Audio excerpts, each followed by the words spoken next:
Welcome back to my YouTube channel gigi spot. उम्मीद करता हूं कि आप सब ठीक होंगे। आज की इस वीडियो में हम बात करेंगे इनकम टैक्स की अपील फाइल करने के लिए उसकी फीस का चालान कैसे बनाते हैं। चाहे आपने इनकम टैक्स की अपील फाइल करनी हो या सेल टैक्स की अपील फाइल करनी हो, उसके लिए आप फीस का जो चालान है वो किस तरह बनाएंगे, आज की वीडियो में डिटेल से डिस्कस करेंगे। हमारी ये जो सीरीज थी वो चल रही थी कि हम इनकम टैक्स की अपील कैसे फाइल करते हैं, तो इसके ऊपर जो डिटेल वीडियोज ऑर्डर्स वगैरह, शो का नोटिस जो आता है, उसके बाद जो है टैक्स ऑर्डर कैसे आता है, वो हमने चीज़ें डिटेल से डिस्कस कर ली हैं। शो का नोटिस के रिप्लाई बनाना सीख लिए हैं, ऑर्डर के बनाए, ऑर्डर के टैक्स ऑर्डर के जो है रिप्लाई बनाना सीख लिए हैं। उसमें सिंगल सिंगल हेड्स में क्या क्या चीज़ें लिखी होती हैं वो चीज़ें भी डिस्कस हमने कर ली हैं डिटेल से। प्रैक्टिकल लाइफ में जो किसी भी टैक्स पेयर को शो का notice, order, demand notice, recovery notice कैसे आते हैं, ये सारी चीज़ें मैंने आपके साथ शेयर की हैं। ये ऑर्डर जो हैं वो भी मैंने आपको दिखाए हैं, उसके अंदर क्या क्या चीज़ें लिखी होती हैं वो भी हमने चीज़ें डिटेल से डिस्कस की हैं। उसके बाद जो है इनकम टैक्स अपील का फॉर्मेट भी हमने डिस्कस किया है, वो फॉर्मेट में मैंने आपके साथ शेयर किया है इनकम टैक्स अपील फाइल करने के लिए। और उसके बाद जो है इसके कवर लेटर्स जो हैं वो भी हमने बनाने सीख लिए थे कि आप जब अपील फाइल करते हैं तो उसके लिए आपने अपील ऑफिस के लिए कवर लेटर कौन सा बनाना है और एफपीआर के लिए कवर लेटर कौन सा बनाना है, जिस कमिश्नर ने आपको टैक्स ऑर्डर इशू किया होता है, जिसके अगेंस्ट आप अपील फाइल कर रहे होते हैं। ये दो कवर लेटर भी हमने बनाना सीख लिए हैं और इस कवर लेटर के अंदर जो डॉक्यूमेंट्स वगैरह होते हैं उसके ऊपर हमारी अभी डिस्कशन चल रही है। तो उसके अंदर ये वाला भी हमारा एक पॉइंट था कि आपने अपनी फीस जो है इनकम टैक्स की अपील की और सेल टैक्स की अपील की आपने किस तरह सबमिट करवानी है, उसके लिए जो चालान है वो कैसे बनाना है। अभी हम सीख रहे हैं इनकम टैक्स की अपील को फाइल करना सीख रहे हैं, तो उसमें हमारा एक ये डॉक्यूमेंट है जो हमने अपनी अपील फाइल करते वक्त साथ अटैच करना आता है। और उसकी रिक्वायरमेंट भी है कि आपने जब अपील फाइल करनी होती है तो आपने अपील की फीस सबमिट करवानी होती है। तो आज की वीडियो में हम ये इसका चालान बनाना सीखेंगे और बाकी जो डॉक्यूमेंट्स हैं वो भी हमारे अपील के जो हैं वो भी हम बनाना सीखेंगे। जो हमने कवर लेटर जो इसका रेडी किया था अपील फीस के साथ, और अपील फाइल करने के लिए जो हमने अपना कवर लेटर रेडी किया था उसमें ये हमारी चीज़ें सारी मेंशन थी। तो वो आप वीडियोस जब जो है पुरानी देखेंगे उसके अंदर ये सारी चीज़ें हम डिस्कस कर रहे थे, क्योंकि अभी हमारा जो करंट टॉपिक चल रहा है वो अपील वाला चल रहा है कि आपने अपील कैसे फाइल करनी है, इसके ऊपर हम डिस्कशन कर रहे हैं। तो अभी मैं आपको बताता हूँ कि आपने अपनी अपील के लिए जो चालान बनाना है, चाहे आप इनकम टैक्स की अपील फाइल कर रहे हो या सेल टैक्स की फाइल कर रहे हो, तो दोनों के लिए आपने चालान कैसे बनाना। सेल टैक्स की अपील का जो चालान है उसमें थोड़ा सा डिफरेंस होता है। वो डिफरेंस ये होता है कि उसमें सेक्शन जो है वो आपने सिलेक्ट करना होता है, और इनकम टैक्स का भी यही होता है। बाकी जो चालान आप बनाते हैं सेम वैसे ही बनाना होता है जैसे आप टैक्स के चालान बनाते हैं, लेकिन इसमें एक सेक्शन का फर्क होता है, वो आपने सिलेक्ट करना होता है। तो सेल टैक्स की अपील का जो चालान होता है उसके ऊपर भी मैं एक डिफरेंट जो है वीडियो बना दूंगा। वो मैनुअल चालान भी बना सकते हैं आप, तो उसके ऊपर भी हम एक वीडियो सेपरेट बनाएंगे। लेकिन आज की वीडियो में मैं आपको बताऊंगा कि इनकम टैक्स की अपील जब आप फाइल करते हैं तो आपने उसका चालान कैसे बनाना होता है। सेल टैक्स की अपील का जो चालान है उसके ऊपर मैं एक सेपरेट वीडियो बनाऊंगा। तो इनकम टैक्स की अपील फाइल करने के लिए इसका जो जब आपने चालान बनाना है तो सबसे पहले आपने चल जाना है ब्राउजर, कोई भी ओपन आपने कर लेना है, गूगल क्रोम ओपन कर लें या कोई भी ओपन कर लें ब्राउजर ओपन करने के बाद आपने यहाँ पे, हम नॉर्मली जो है एफबीआर की वेबसाइट पे जाते हैं, जब सर्च करते हैं यहाँ पे तो हम एफबीआर लिखते हैं तो हमारे पास ये वाली वेबसाइट आती है। नॉर्मली हम यही ओपन करते हैं, तो यहाँ पे आपको अपील की फीस जो है सबमिट करने के लिए उसका चालान बनाने का कोई भी ऑप्शन नहीं मिलेगा। जब आपने अपील फाइल करनी होती है तो उसका जब आपने चालान बनाना होता है तो आपने e.fbr पे जाना है। वैसे भी आप कोई भी चालान बनाते हैं तो आप e.fbr पे ही जाते हैं। अभी तो जो टैक्स के या रिटर्न के चालान मोस्टली जो हैं वो रिटर्न के जो चालान बनते हैं वो तो जब आप टैक्स रिटर्न कर रहे होते हैं तो वहाँ पे मौजूद होता है ऑप्शन, आप अंदर से ही बना लेते हैं। लेकिन मोस्टली चालान जो हैं वो आपको e.fbr पे जाके बनाने पड़ते हैं। फ्यूचर में मे भी वो सारे के सारे चालान बनाने का ऑप्शन इसी वेबसाइट के ऊपर आ जाए, ठीक है, इसी पेज के ऊपर आ जाए। लेकिन फिलहाल जो है आप जब चालान बनाएंगे तो आपको e.fbr के ऊपर जाना पड़ेगा। वो मैं आपको पेज ओपन करके दिखाता हूँ। आपने यहाँ पे सर्च बार में लिखना है e.fbr.gov.pk, ये आपने लिख के सर्च करना है। जब आप सर्च कर लेंगे तो ये वाला पेज जो है आपके सामने ओपन होगा। इसको मैं थोड़ा सा जूम कर देता हूँ। ये वाला पेज जो है आपके सामने ओपन हो जाएगा। यहाँ पे आप अगर अपील का चालान बनाना चाहते हैं तो दो तरह आप चालान बना सकते हैं। एक तो है यहाँ पे आप लॉगिन कर सकते हैं, यूजर नेम लिखें और अपना पासवर्ड लिखें। यहाँ पे यूजर नेम और आपका पासवर्ड सेम वही होगा जो आप एपीआर की वेबसाइट पे लॉगिन करने के लिए यूज करते हैं जब आप अपनी रिटर्न फाइल करते हैं। तो सेम वही यहाँ पे आपने लिखना है और लॉगिन कर लेना है। अगर आप लॉगिन नहीं करना चाहते तो आप डायरेक्ट यहाँ से ई पेमेंट्स के ऊपर जाएंगे और यहाँ पे जाके इनकम टैक्स का अगर आप चालान बना रहे हैं, इनकम टैक्स की अपील फाइल कर रहे हैं तो इनकम टैक्स को सिलेक्ट करेंगे। और अगर आप यहाँ पे लॉगिन नहीं करते और डायरेक्ट ई पेमेंट्स पे जाते हैं तो यहाँ पे डिफरेंट सिर्फ यही होगा कि जब आप लॉगिन कर लेंगे तो आपको जाके आगे आपका डिटेल्स वगैरह इंसर्ट करने की ज़रूरत नहीं पड़ती। मतलब कि आपका CNSE नंबर और नेम वगैरह चीज़ें वो सारी आपको इंसर्ट नहीं करने पड़ेंगे। अगर आप बगैर लॉगिन करने के जाते हैं यहाँ पे डायरेक्ट ई पेमेंट्स पे तो आपको वो सारी चीज़ें लिखनी पड़ेंगी। यहाँ पे हम इनकम टैक्स के ऊपर जाएंगे, इनकम टैक्स को सिलेक्ट कर लेंगे। ये देखें यहाँ पे ये वाला पेज आपके सामने ओपन हो जाएगा। यहाँ पे जो है आपको एनटीएन यहाँ पे टाइप और नेम वगैरह सारी चीजें खुद मेंशन करनी पड़ेंगी। अगर आप जाके सिलेक्ट नहीं करते या वहाँ अंदर से उसको लॉगिन करके नहीं आते, अगर आप लॉगिन करके आएंगे, जैसे ही आप लॉगिन के ऊपर क्लिक करेंगे तो वहाँ पे आप इस पेज के ऊपर जब आप आएंगे तो फिर आपको यहाँ पे इंफॉर्मेशन जो है लिखने की जरूरत नहीं पड़ेगी। मैं आपको दोनों तरीकों से दिखा देता हूँ। फर्ज करो कि मैं यहाँ पे बगैर लॉगिन किया आया हूँ तो मैं यहाँ पे सबसे पहले सिलेक्ट करूंगा टैक्स ईयर। जिस टैक्स ईयर की मैं अपील फाइल करना जा रहा हूँ वो मैं टैक्स ईयर यहाँ पे सिलेक्ट करूंगा। फर्ज कर ले मैं यहाँ पे आपको फर्जी जो है सिलेक्ट करके बता रहा हूँ टैक्स ईयर। आपका जो भी टैक्स ईयर होगा वो आपने सिलेक्ट करना है। यहाँ पे मैं 2023 सिलेक्ट कर लेता हूँ। यहाँ पे उसके बाद मैं यहाँ पे अगर तो आप कंपनी का कर रहे हैं, चालान बना रहे हैं तो आप यहाँ पे एनटीएन सिलेक्ट करेंगे। अगर आपका बिजनेस है, आप सैलरीड पर्सन है या आप पार्टनरशिप बिजनेस का कर रहे हैं तो अगर आप पार्टनरशिप बिजनेस है तो तब भी आप एनटीएन करेंगे। अगर आप इंडिविजुअल हैं, आपका बिजनेस है या आपकी सैलरीड पर्सन है, आप अपील फाइल कर रहे हैं तो फिर आप यहाँ पे अपना CNSE सिलेक्ट करेंगे। CNSE सिलेक्ट करने के बाद आपने यहाँ पे CNSE इंटर करना है। मैं यहाँ पे फर्जी एक CNSE इंटर करता हूँ। CNSE इंटर करूंगा, उसके बाद मैं यहाँ पे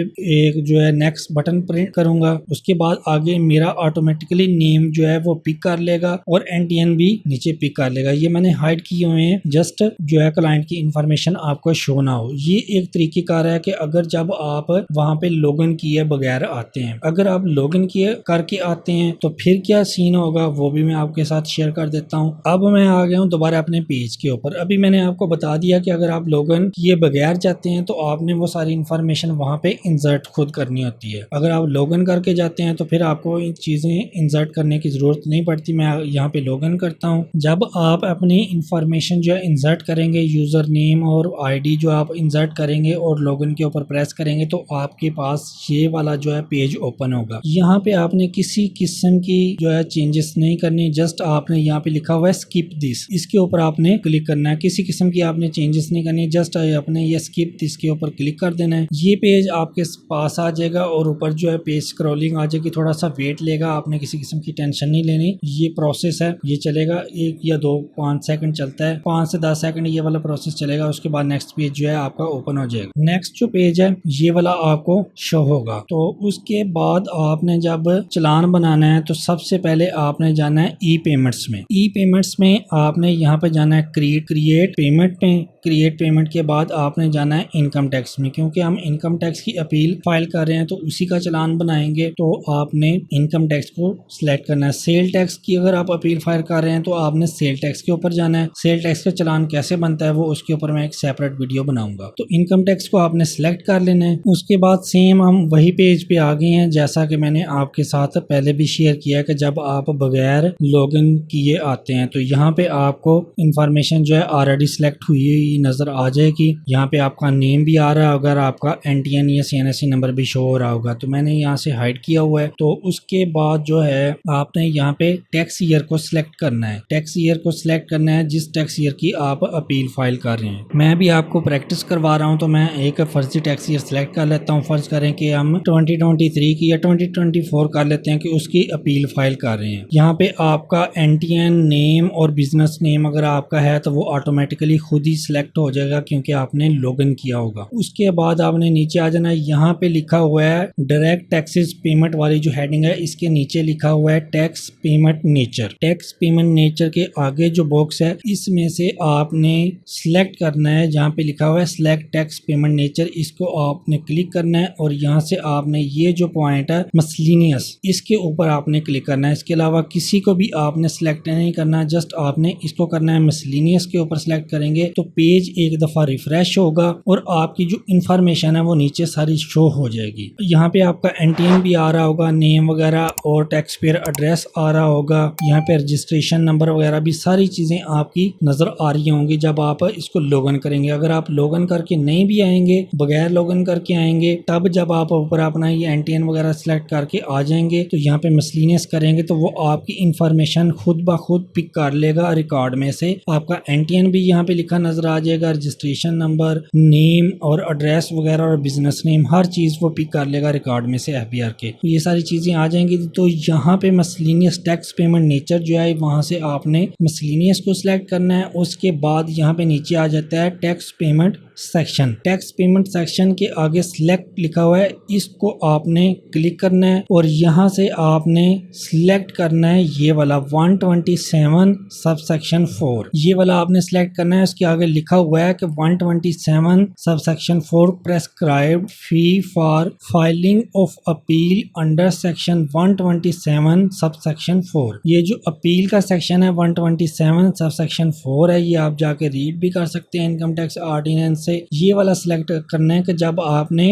अपील फीस का चालान बनाना है, तो यहाँ से हम इसको सिलेक्ट कर लेंगे। उसके बाद जो है आपने यहाँ पे नीचे जहाँ पे लिखा हुआ है अमाउंट इन फिगर्स, यहाँ पे आपने अमाउंट सिलेक्ट करनी है। यहाँ पे जो लिखा हुआ है अमाउंट इन फिगर्स, यहाँ पे आपने अमाउंट इंटर करनी है खुद। आपको पता होना चाहिए कि ये जो अपील अभी हम फाइल कर रहे हैं इसकी अमाउंट क्या है। इंडिविजुअल की, ईओपी की सेम है, कंपनी की अलहदा है, ठीक है। ये आपको अपील फीस का पता होना चाहिए कि किस पर्सन की कितनी अपील की फीस है। अगर हम अपील फाइल कर रहे हैं इंडिविजुअल की या कंपनी की या पार्टनरशिप बिजनेस की, तो उसको सेपरेट आपको पता होना चाहिए। ये मैंने आपको बताया कि आप इनकम टैक्स ऑर्डिनेंस से जो अपील वाला सेक्शन है वहां से जाके आप चेक कर सकते हैं। तो यहाँ पे अगर फर्ज कर लो कि हम अभी इंडिविजुअल की कर रहे हैं, तो मैं यहाँ पे लिख देता हूँ इसकी फीस, जिसकी फीस है 2500। इसको मैं सिलेक्ट करूंगा, टैब के ऊपर क्लिक करूंगा तो यहाँ पे नीचे खुद ब खुद वर्ड्स में लिखा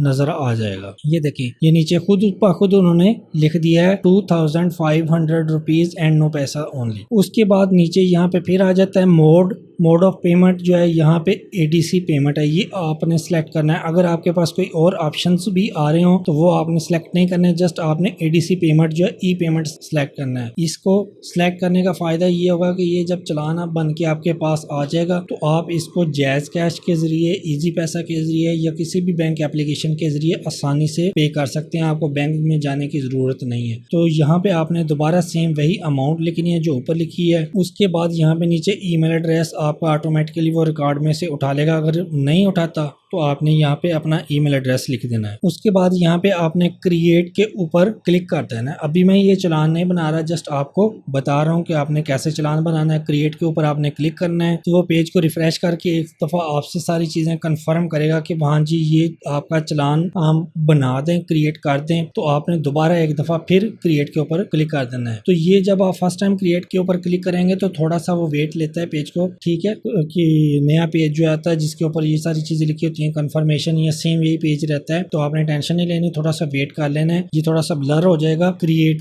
बटन जो है, उसके बाद आपने दोबारा करना है तो फिर ये आपको प्रिंट का ऑप्शन दे देगा, आपने इसको सेव कर लेना है। तो ये जो चालान आपके पास बन के आएगा उसके ऊपर PSID नंबर लिखा होता है, PSID नंबर वो आपने यूज करना है। PSID नंबर और इजी पैसा एप्लीकेशन ओपन करें या जैज कैश ओपन करें, वहां से आपने गवर्नमेंट फीस वाले सेक्शन में जाना है और वहां से जाके आपने सेलेक्ट करना है FBR और FBR के अंदर जाके आपने वहां पे PSID नंबर लिखना है। वहां पे ऑप्शन आ रहा होता है, PSID नंबर लिखेंगे तो इस चालान की वो अमाउंट और नेम वगैरह पिक कर लेगा, तो वो आपने पे कर देनी है। बैंक एप्लीकेशन में जाएंगे तो बिल्स एंड पेमेंट्स में जाना है। उसके बाद आपने वहां पे जाके FBR सेलेक्ट करना है, तो वहां पे आप जाके अपना PSID नंबर लिखेंगे तो ये अमाउंट खुद ब खुद पिक कर लेगा और आपका नेम जो है वो भी पिक कर लेगा। तो इस तरह आपने ये चालान पे कर देना है। तो जो जब आप चालान पे करेंगे तो उसकी जो रिसीट होगी वो आपने उसका स्क्रीनशॉट ले लेना है मोबाइल में से, वो आपने साथ इस चालान के साथ अटैच कर देना है। इस तरह भी आप कर सकते हैं। अगर आप इस तरह नहीं करना चाहते तो ये जो चालान आप बाद में जब पे कर देंगे तो इसके बाद आपका जो चालान पेड चालान होगा वो भी आप ई फोल्डर से जाके निकाल सकते हैं। वो मैं अभी आपको चेक करवा देता हूँ कि आपने वो कैसे करना है। जब आपका चालान पे हो जाएगा तो आप उसके बाद लॉगिन कर लें या बगैर लॉगिन के आए, तो उसके बाद ये वाला जो फोल्डर है ई फोल्डर, इसके अंदर आप चले जाएं या ई पेमेंट्स के अंदर सर्च पेमेंट्स जो है इसके अंदर चले जाएं। सर्च पेमेंट्स के अंदर आप जब जाएंगे इनकम टैक्स के ऊपर आपने सेलेक्ट करना है, या ई फोल्डर के अंदर डायरेक्ट चले जाएं, सर्च पेमेंट के अंदर चले जाएं, आपकी मर्जी। इनकम टैक्स का चालान बनाया होगा आपने अपील का, तो इसके ऊपर आपने सर्च पेमेंट के अंदर जाके इनकम टैक्स के ऊपर आपने क्लिक करना है, तो ये पेज आपके सामने ओपन होके आ जाएगा। इसमें आपने जिस टैक्स ईयर का चालान बनाया होगा वो आपने यहाँ से टैक्स ईयर सेलेक्ट कर लेना है, और यहाँ पे आपने उसका PSID नंबर लिख के सर्च करें, PSID नंबर, या फिर आप डेट सेलेक्ट कर लें जिस डेट को बनाया होगा वो डेट सेलेक्ट करके सर्च करें, या आप PSID नंबर सिंपल है यहाँ पे जिस PSID नंबर जो आपके चालान के ऊपर आ रहा है वो लिख के सर्च करें। बाकी किसी चीज को आपने चेंज नहीं करना, तो वो आपका चालान नीचे यहाँ पे आपको शो करवा देगा चालान, ठीक है। और उसका आगे स्टेटस भी लिखा होगा कंफर्म। अगर तो कंफर्म ना लिखा हुआ, पेंडिंग लिखा होगा या वेटिंग लिखा होगा, तो आपने वेट कर लेना है। इसका मतलब है FPR में आपने जो चालान पे किया वो अभी अप्रूव नहीं हुआ, आपने वेट कर लेना। जैसे ही उसके आगे कंफर्म लिखा आ जाएगा तो वो चालान जो है आप उसका प्रिंट ले सकते हैं एज ए एविडेंस कि आपने अपील का चालान जो है वो पे कर दिया। तो इस तरह आप इनकम टैक्स की अपील जब फाइल करते हैं तो उसका चालान आप इस तरह बनाते हैं। ये सारा जो मेथड है डिटेल से दोनों तरह से मैंने आपको बता दिया कि आप लॉगिन करके हैं या बगैर लॉगिन करके हैं, दोनों तरह से आपको बना दिया है। सारी चीजें हमने डिस्कस कर ली हैं। अगर आपको किसी किस्म की कंफ्यूजन हो इस चालान बनाने के प्रोसेस में तो आप कमेंट सेक्शन में मुझसे पूछ सकते हैं। तो आज की वीडियो में इतना ही था। आपने वीडियो को लाजमी लाइक भी करना है, शेयर भी करना है, चैनल को लाजमी सब्सक्राइब करना है। मिलते हैं एक न्यू वीडियो में, तब तक के लिए अल्लाह हाफिज़।